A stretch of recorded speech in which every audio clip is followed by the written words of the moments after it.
London, 1750s. A man steps outside. Rain is falling. He's holding an umbrella. Coachmen curse at him. He's stealing their business. Back then, only a cab kept you dry. Strangers laugh. Someone throws mud at his coat. On purpose. This isn't just about staying dry. It's a battleground. Over gender, over class, over what a real man was allowed to hold in public. He's mocked in the street, day after day, for 30 years straight. His crime? Carrying something only women were allowed to use without shame. Today the umbrella is the most boring object you own, unnoticed until it rains. But for over a century, it cost some men their reputation. This is the story of one stubborn Englishman and how he turned public humiliation into one of the most ordinary objects on earth. The umbrella wasn't new in the 1750s, not even close. Versions of it existed nearly 4,000 years earlier in ancient Egypt, Assyria, and China, mostly as a parasol, a status symbol rather than practical gear. An attendant holding one over someone's head meant this person was royalty, nobility, or clergy. Too important to stand in the sun like ordinary people. The Chinese are credited with the key innovation, waterproofing the canopy with lacquered paper, later oiled silk. That version spread through Asia for centuries before reaching Europe. Here's the irony worth holding on to. The same object that once made you look important was about to make certain people look ridiculous. There, it carried two identities at once: a fashionable sunshade for wealthy women, and slowly, a rain shield for anyone who could afford one. But in Britain, by the early 1700s, it picked up something else. A strict, almost absurd, unspoken rule about who was allowed to carry it. That's where our story really begins. In 18th century England, the umbrella was seen as distinctly feminine. Fashionable women carried parasols to protect their skin from the sun. Pale skin meant status, meant you didn't labor outdoors. Over time, that same association bled into rain protection too. The umbrella got filed under women's accessories. Full stop. For a man, picking one up wasn't just unfashionable. It was read as weakness. Real men endure the rain. Getting soaked proved you weren't soft, weren't foreign, weren't effeminate. There was also a practical obstacle: the hackney coachman. London's cab drivers made their living off rain-soaked pedestrians. A city full of men with their own portable shelter was a threat to that income. So, coachmen harassed anyone who dared walk the streets already protected. It was a perfect trap, a useful object, blocked by two forces at once: social shame on one side, and entire industry's money on the other.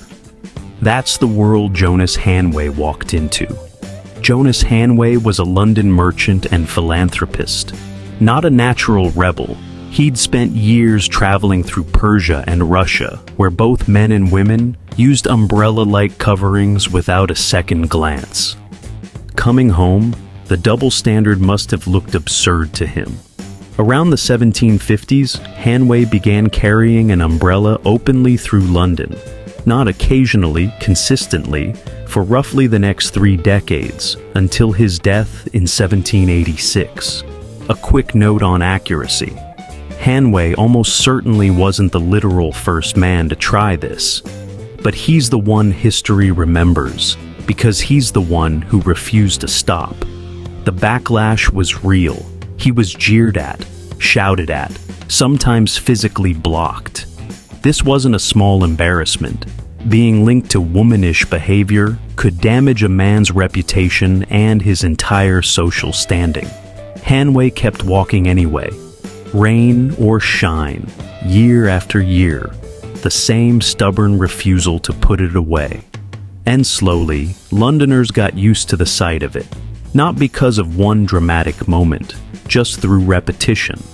If a respected merchant could carry an umbrella for decades without ruining his reputation, the womanish argument started to lose its power. Other men began carrying umbrellas too.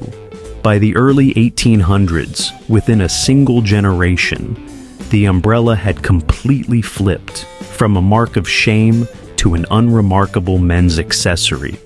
Eventually, it became so tied to the English gentleman that it turned into a cliché. Once the shame barrier broke, the umbrella industry moved fast. Early versions were heavy, wooden or whalebone ribs, prone to snapping in wind. Through the 1800s, inventors refined the design. Samuel Fox's steel-ribbed frame in the 1850s was a major leap. Lighter, sturdier, closer to what we'd recognize today. By the 20th century, the umbrella had completed its transformation from social liability to mass-market necessity. There's a nice irony here too.